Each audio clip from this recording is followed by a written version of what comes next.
you had a post on LinkedIn about a year ago that after a career setback you had, and you're feeling a little bit lost, and you went to the desert in Utah. Plug for Utah Desert, by the way, because it's amazing. I've been for a 10-day journey. And you wrote, I believe anyone going on a self-discovery quest needs to have at least a week to allow the body, mind, and emotions to go through natural cycles of healing and rest before insights and transformative experiences can arise.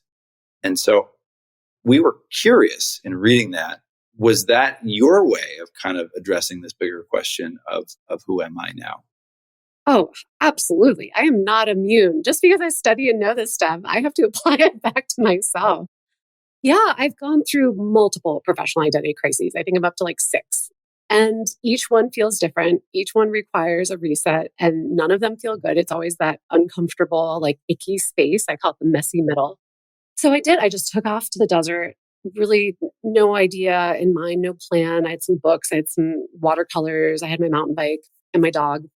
And I think in order for you to get a sense of yourself, you have to get away from the things that are in your daily life, because you need that fresh space to just disconnect and downregulate and feel yourself in a blank slate. Just be away from everything you know. And so the first few days are that rough, like stripping and feeling and decompressing.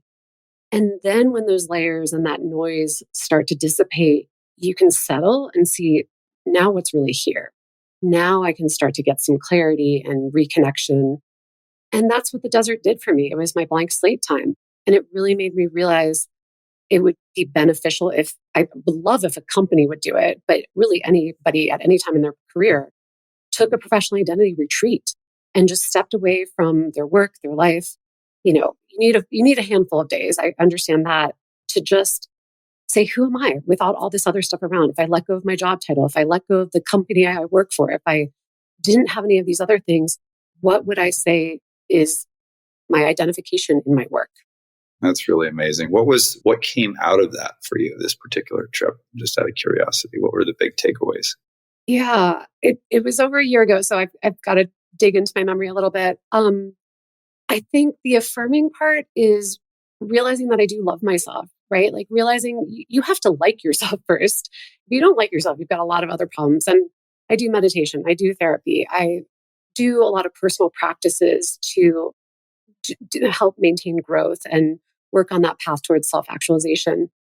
But when you are so burned out and you're in that dark night of the soul and everything feels heavy and hard, remembering that you like yourself and you enjoy your own company and you can find happiness in the world without all these other things that you've bought or you own to enjoy.